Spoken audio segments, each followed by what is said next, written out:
All right, so the Avalanche difficult road trip continues. This time they lose to the Hurricanes 5-2. This one frustrates me, Kyle. We'll discuss. New episode of Locked On Avalanche coming at you. Your Locked On Avalanche, your daily podcast on the Colorado Avalanche. Part of the Locked On Podcast Network, your team every day.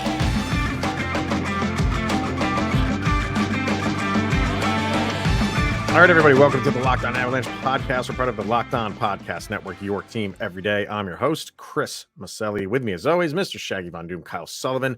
Thank you for tuning in, making it your first listen of the day. Always appreciated. Make sure you're following us on social media, LOPN_Avalanche on Twitter X, Locked On Avalanche on Instagram and Threads.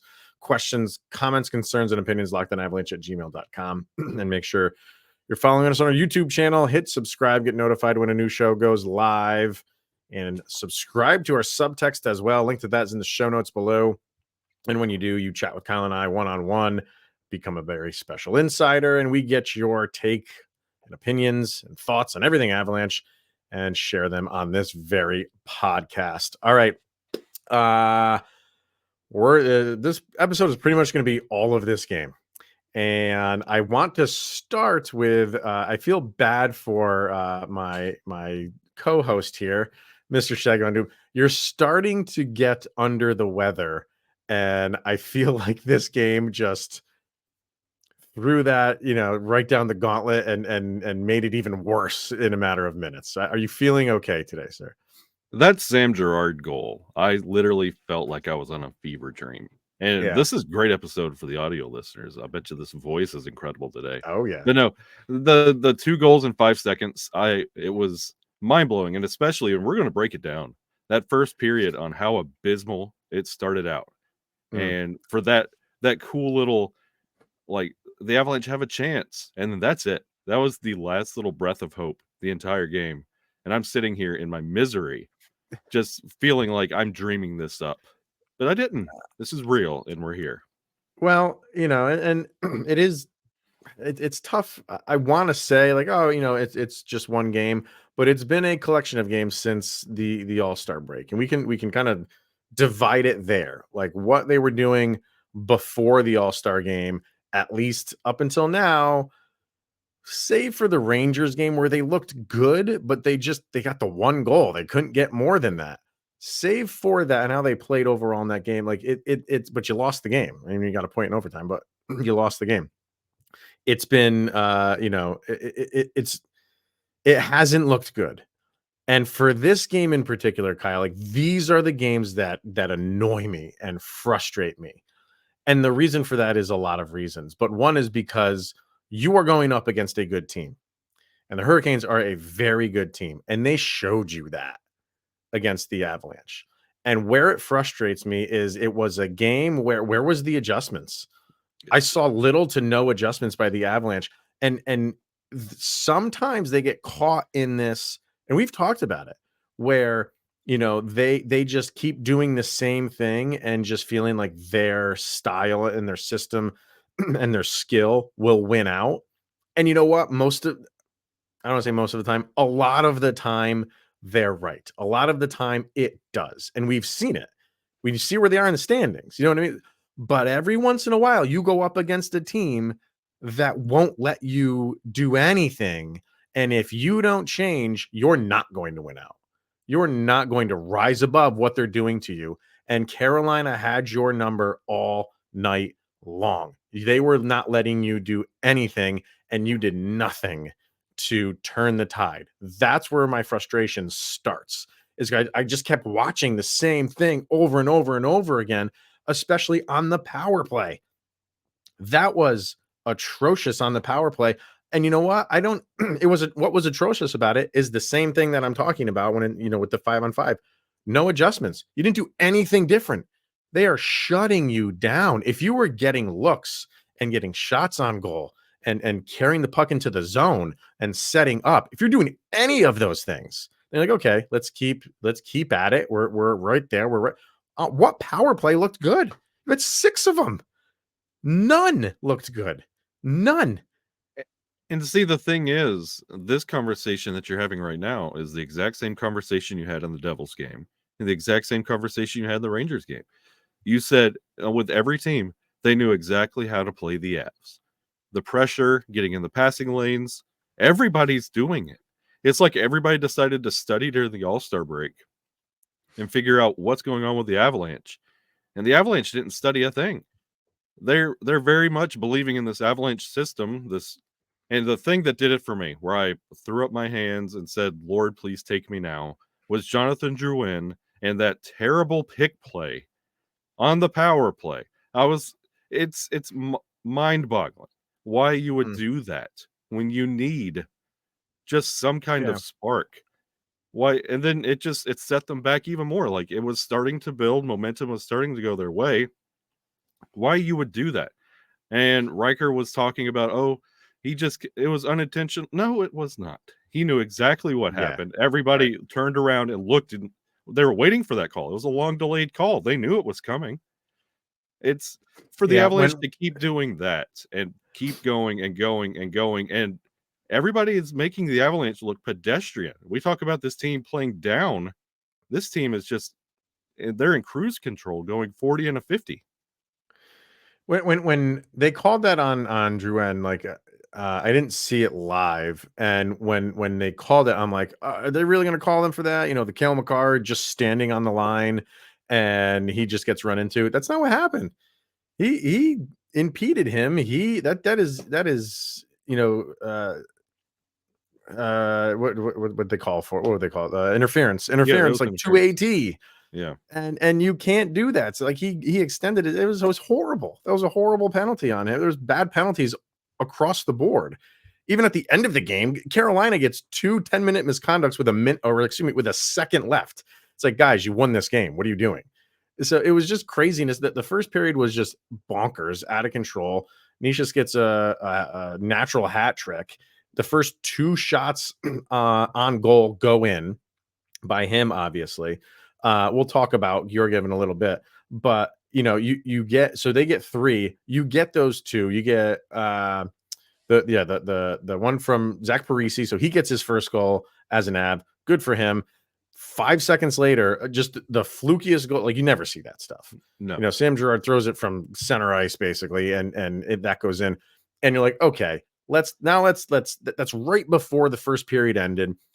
Let's go into the locker room. Let's bring the temperature down a little bit. Let's come out and let's play our game. You're not gonna mix things up this early in the game. But dude, like, when it starts getting into 3, 4, 5 power plays, even on the 5-on-5, they have your number at every turn. They are giving you nothing. And the Avs, I'm sorry, like they're a fast team that was playing slow. They were not forcing the issue at all. They were reacting to what Carolina was doing rather than them being the ones making Carolina react to them. Carolina was in control of this game from the get-go. And those 2 goals that they gave up at the end of the first, I kind of feel like, now looking back on it, I think they felt like that's a fluky thing, whatever. If we keep playing like this and we know that you're not going to change anything, we'll be just fine. And they were. This was not, I don't like how this game went at all. And things definitely need to change. And I have confidence that they will. Like, I really feel like the coaching staff looks at this stuff and they're like, okay, like, this is what we need to do. Like, that's a good team and that is a good learning experience. This is what we can do going forward. And you're going to have to, because you have a really good team coming up in Florida. And the team kind of fell back into that mindset of individual players. And Bednar kept running that first line, and he ran Taze and Makar into the ground. Like, Bo had 17 minutes. Taze and Makar were the only 2 defenders with 20 minutes. Mikko almost had 30 minutes in this game of ice time. Eventually, you're going to have to spread this out a little bit. You can't keep relying on sending that top line out there because it's not working. Look at the scoreboard. It's Parise and Sammy G that got the 2 goals in this game. Yeah. So you have to keep it going. They're gonna have, when you have 6 power plays, those top line guys are going to have a little bit more inflated numbers, and you're down. you got to put those guys out there. Those are your best chances. So yeah, I get why their numbers are a little bit higher in this game, but they started with different lines in this game. I believe I think I have it up here. So your top line was Lehkonen, Makar, and Rantanen. Your second line was Drouin, Colton, and O'Connor. Third line, Parisi, Ryan Johansson, and Miles Wood. And then your fourth was Cogliano, Olofsson, and Kiviranta. But I think that changed in the second. I think Drouin came back up to the first line. So at least to start the game, he did a little bit something different. Brought Lehkonen back up to the top line. I thought he looked good. It's I thought Miles Wood looked great, and when he well, let's take a little break right here. Let's take a quick little break, and then there's obviously a lot more to talk about this game. We'll get to the Georgiev play, and I want to talk about Miles Wood obviously too. So let's take a quick little break, and we'll continue with this 5-2 loss right after this. All right, let's hear from eBay Motors. Passion, drive, and patience. It's what's bring home. It's what brings home. There we go, the winning trophy. And it's also what keeps your ride or die alive. eBay Motors has everything you need to maintain your vehicle and level it up to peak performance, from superchargers, roof racks, exhaust kits, LED headlights, and more. Whether you into speed, power, or style, which we call what, Mr. Sullivan? That'd be the Nathan McKinnon trilogy. It is. eBay Motors has got you covered with over 122 million parts for your number one ride or die. You'll always find exactly what you're looking for. And with eBay Guaranteed Fit, your part is guaranteed to fit your ride every time or your money back. Because with eBay Motors, you're burning rubber and not cash. With all the parts you need at the prices you want, it's easy to turn your car into the MVP and bring home the win. So keep your ride or die alive at ebaymotors.com. Eligible items only. Exclusions apply, and eBay Guaranteed Fit is only available to U.S. customers. All right, so the Avs, yeah, I'm not happy about this game, clearly, and I there are some spots where what I'd liked to see, and this is why you brought in Miles Wood to kind of mix things up. And there was the little scrum that was right in front of Georgiev, and that was with about like 10 or 11 minutes left to go in the game. You're still down 2, and you look to things like that. Clearly, what you're doing is not working. So, and the Avs usually don't do this. They usually don't try to have a little bit of a dust up to get things going, but at least he tried. And again, it was just another thing where it was like Hurricanes were just not going to let that bother them, and you get more power plays after that, not because of that. And again, it was just one of those things where the Hurricanes were not letting you do what you wanted to do, and you didn't adjust to match them. So I like what are there good things? Like I like how Miles Wood played. I don't like how Mikko Rantanen really played. I feel like he was kind of just floating along. He was moved off the puck many times. So the negatives outweigh the positives for me. But Miles Wood is my star of this game, and I'm using air quotes. Anything you did like in this game? I don't know. The fact that Cale Makar finished the game. He looked hurt, man. He looked hurt. That's one of the things the Avalanche need to start looking at when you're running these minutes. And then, I mean, we're about to talk about it, but Georgiev's play in nights, in nights like this, when you let up 3 goals on 4 shots, what do you do as Jared Bednar? Who you going to pull him? Who are you going to put in there?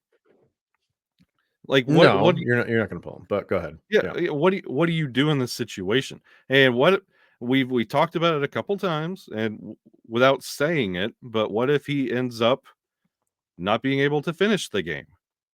What do the Avalanche do? And you kind of got that reminder with Cale Makar. Like, you're not guaranteed to walk out of every game. What are you going to do? And we talk about the woes of the 2C. Yes, that's a problem.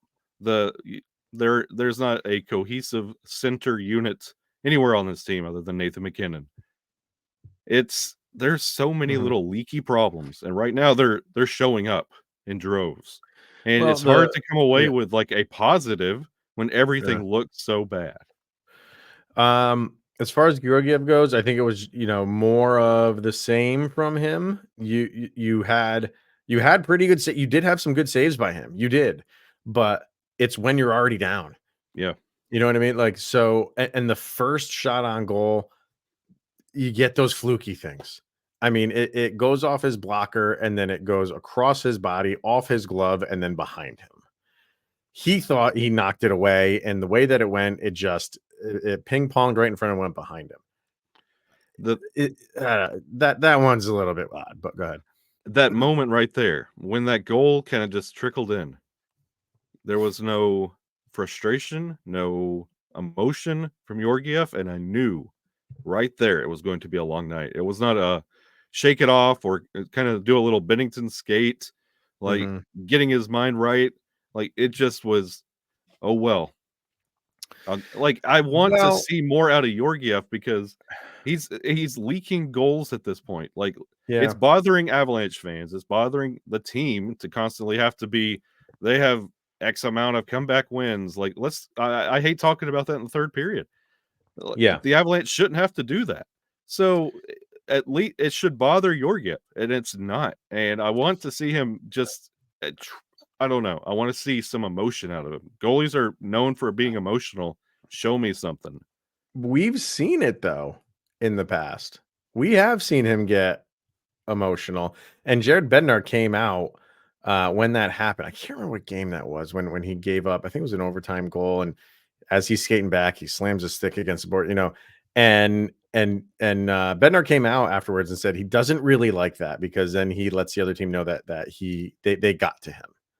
So I'm sure they had a conversation and said, like, keep your emotions in check. And I don't have a problem with after the first goal of the game, that's 2 minutes in that you gave off of a fluky goal. Like he didn't even know it went in.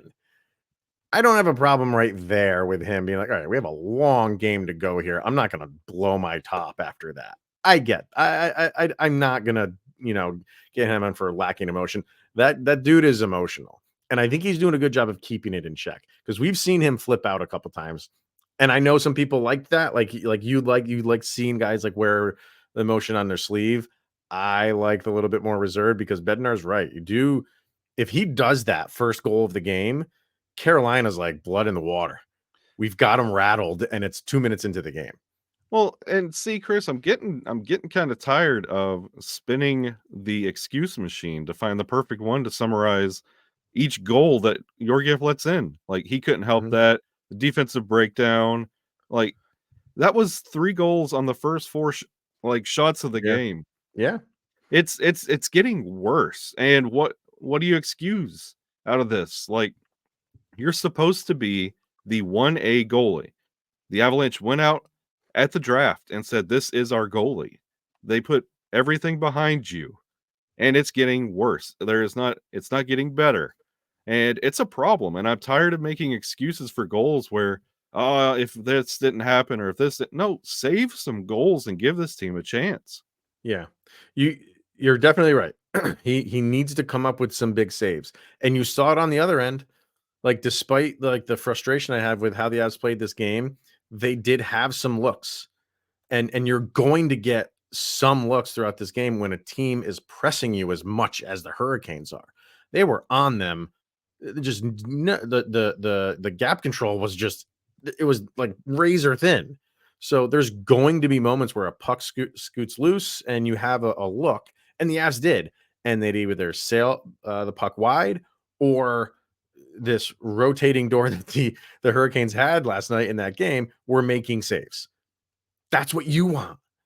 You want a goalie to make those saves. Now, on the flip side of that, a couple of those by Nicias were the second one or the first. No, the second one was a delayed penalty, and the third one was just he's a scorer. Like he knows how to score. That guy has skill. So I'm not excusing Georgiev because again, I'll say the same thing. Like even though I don't care who's shooting the puck, it'd be nice if you could stop some of those. But from a Hurricane standpoint, it's like that's what that guy's expected to do. That's what he does for us. He scores goals for us. So And it's depending on what side you're looking at this, and I'm trying to look at it from both sides. But right now, it's you need to make more saves. yeah, Plain and simple. You need to make more saves. and the And thing you're is, doing it, but you're doing it late. You're doing it when they're down. and you need to do it like the I guess like keep going back to the Rangers game because you were making good saves and 2 shots got by you, and what are you going to do there? But And it's just we keep doing this with him. I don't know. it makes matters worse when they have a revolving door of goalies on the other side and almost go to e-bug, and they're stopping Nathan McKinnon, Mikko Rantanen, logging almost 30 minutes. You want to talk about scorers and shooters? We have them, and they're not Mm. they're not doing it. So for York, you have to look down the ice and see that performance, and then let up 3 on the first 4. It's just not good. No. And just getting back to like the forward side of things, like and the frustration I have there, especially on the power plays, you're just stagnant. Yeah. Like the power play just looks just so lethargic and slow, and you couldn't bring a puck in the zone cleanly. And then when you did for a split second, how like Miko's passing was just he just because they were up on him so much. I think that he was getting in his own head, like I have to get rid of this puck quickly because it's gonna be right on me, and I get that, and it worked. It worked from a Carolina standpoint because where his passes were going were not tape to tape. None of them were, and it was just like the when you have a team that is pressing you like that, passes need to be boom, quick, concise. You're holding onto the puck for too long. You can't do this carrying around stuff because they are going to be on you a lot of times with 2 guys. And they had your number. That like you were not going to win that game. And the Avs have the good thing that you can take out of this is, like we said earlier, I have a lot of faith in this coaching staff. They will use that tape, and I kind of look forward to what the Avalanche can come out of going forward. So maybe we'll be thanking the Hurricanes for playing this game the way they did against the Avalanche, but that's for the future. Right now, this is frustration city for me. Yeah, the Avalanche, honestly, they need a backup plan when it comes to power play mindset. Like if they can't do that constant push, push, push, they need Mm, to slow it down considerably. Let them make the mistake. yeah, Like they play with this. If they can't push, they start like getting in their head and start freaking out a little bit. They need to take the confidence back and slow it even more, and then make the passes. And then if you slow it down and make that crisp pass, then you can get back to push, push, push. The Avalanche need to figure out what to do when somebody knows how to game plan for you, because the Avalanche yeah, are so used to being the big bad Avalanche. They need to have a backup plan. yeah. No, you're right. Like from Carolina's standpoint, okay, you got a goal, kind of like an odd man rush type of goal, and then one from half court. I don't think they're sitting there like we need to change everything. So no, Yeah. they just played their game. And games like this, man, like I get more upset when they lose to a good team than when they lose to a bad team. I do. Like if they lose to Chicago, yeah, that stinks, but that's gonna happen. I like playing with the big boys, and I like being able to say, like, yeah, we beat that team, and that's a Stanley Cup team or a team that has Stanley Cup aspirations, and we beat them. So for me, this is more of a frustrating loss than it would be to a team on the bottom of the standings. Just how I feel about it. All right, let's get to our subtext, people, and then our sound check for this one. We'll do all that coming up next. First, let's hear from Indeed, and we're driven by the search for better. But when it comes to hiring, the best way to search for a candidate isn't to search at all. Don't stress, match with Indeed. And if you need to hire, then you need Indeed because it's your matching and hiring platform with over 350 million global monthly visitors, according to Indeed data, and a matching engine that helps you find quality candidates fast. Ditch the busy work. Use Indeed for scheduling, screening, and messaging so you can connect with candidates faster. And Indeed doesn't just help you hire faster. 93% of employers agree that Indeed delivers the highest quality matches compared to other job sites, according to a recent Indeed survey. So join the more than 3.5 million businesses worldwide that use Indeed to hire great talent fast. And listeners of this show will get a $75 sponsored job credit to get your jobs more visibility at indeed.com/lockedon. Just go to indeed.com/lockedon right now and support Locked On Avalanche by saying you heard about Indeed on this very podcast. Indeed.com/locked-on. Terms and conditions apply. If you need to hire, then you need Indeed. Also brought to you by Robinhood and the Robinhood app. Did you know that even if you have a 401k for retirement, you can still have an IRA? Robinhood is the only IRA that gives you a 3% boost on every dollar you contribute when you subscribe to Robinhood Gold. But get this, now through April 30th, Robinhood is even boosting every single dollar you transfer in from other retirement accounts with a 3% match. That's right, no cap on the 3% match. Robinhood Gold gets you the most for your retirement thanks to their IRA with a 3% match. This offer is good through April 30th. Get started at robinhood.com/boost. Subscription fees apply. And now for some of the legal info. Claims as of Q1 2024 validated by Radius Gold Market Research. Investing involves risk, including loss. Limitations apply to IRAs and 401ks. 3% match requires Robinhood Gold for 1 year from the date of first 3% match. Must keep Robinhood's IRA for 5 years. The 3% matching on transfers is subject to specific terms and conditions. Robinhood IRA available to U.S. customers in good standing. Robinhood Financial LLC member SIPC is a registered broker dealer.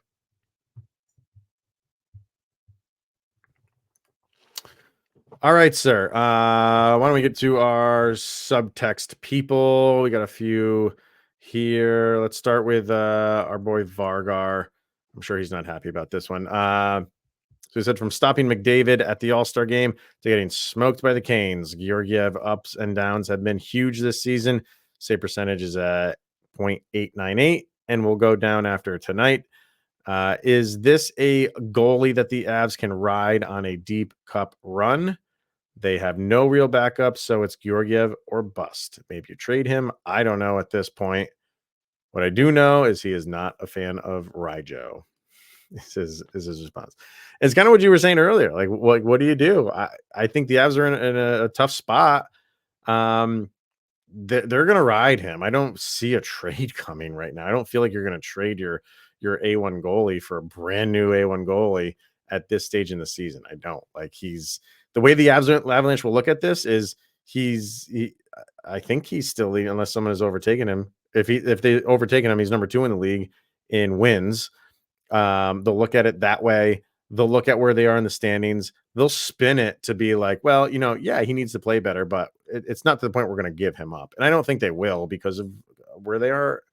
It's not like they're needing like wins to get back into the playoff race. They're there. So that's, I think, how they're going to look at this and just be like, no, he needs to up it up a little bit more. Yeah, he is 1A in title alone.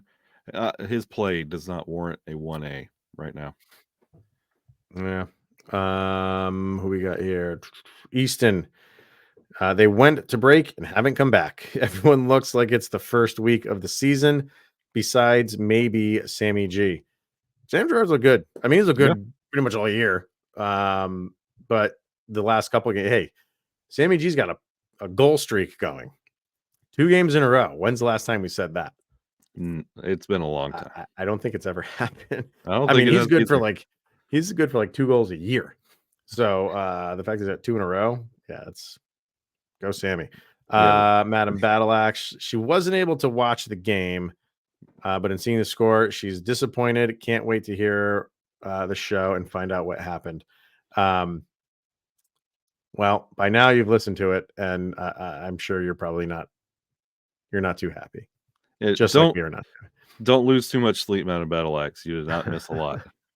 So, yeah, man. I that's why I like doing the show, because I can get a lot off of my chest and not just go to bed angry.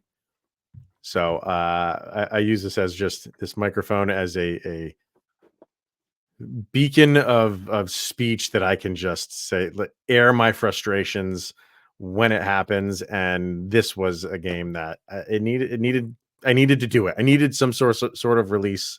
So thank you for listening to everybody out there in podcast land for this one.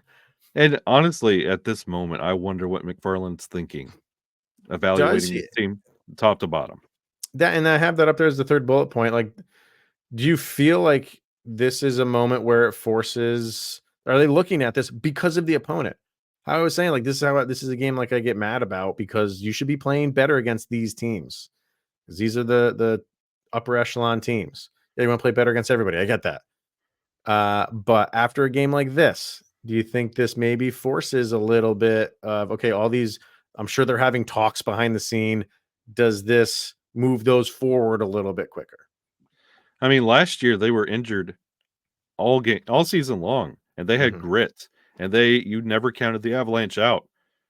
And since the All-Star break, this team has just been abysmal. They look like a completely different team. It's embarrassing. And I don't know like we tried to find a positive. It's just a weird disconnect with this team.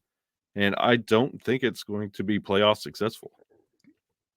We'll have to see. I mean, it's not going to be easy. It shouldn't be easy. I think there's still a difficult team to play against for the over the course of a full playoff series. That doesn't mean they can't lose one. But I don't think like this is something where they just roll over and die, and a team will just plow through them. They're going to have losses in the postseason, and I always feel good about how this team bounces back. You're going to have bumps in the road during the regular season. We've already had some. You're having one now. They're never ideal. You come out of them and you just hope to improve, and you want to be playing your best hockey heading into the playoffs. So we're not there yet. So maybe this is fine to have this little bit of frustration now because it was going to come sooner or later. It's going to happen. You just got to get your legs back under you. Start playing like you did before the break. Learn from games like this, and just go forward. That's all you can really do at this point. It's 3 games in a row with no bounce back. It's only Yeah, getting worse. it is. It is. So, all right, let's get to our sound check, and then we'll wrap things up here. So, Kyle and I pick a song that we feel best summarizes the most recent game. Put them up on a playlist over on Spotify, which you can go follow. Just search for LOA Soundcheck Volume Number 3. All right, what do you got for Hurricanes and Avalanche? One of my bands growing up as a young kid, A young we're Sullivan. go young Sullivan. We're gonna go with Fall Out Boy. Dead on Arrival. Because What? honestly, the way this game started, we talked about it, you just never felt like the Avalanche had heart, and it was going to happen. Even when they score those 2 quick goals, you had in your mind, like, "That's cute, but is that what it's going to be all game long? Weird things going on for this Avalanche team to have a chance?" No, they just lost more gas and were more exhausted. So they're I don't dead. want to. I don't want to question the heart. I never really question the heart of the Avs. I feel that they're always going to be in it, but for me, the song I went with it's by Serge Tankian Oh, from yeah. System of a Down. His solo stuff is fantastic, and he's got a song called "How Many Times," Oh, and yeah. it's Great like song. we're gonna, how many times we're gonna do? How many times we're gonna keep doing the same thing in this game? How many times we're gonna keep trying the same thing on a power play and not make adjustments and just hope that our skill wins out? How many times are we just gonna let in a silly goal? It's just that's the question after this game. How many times are we just going to keep doing this?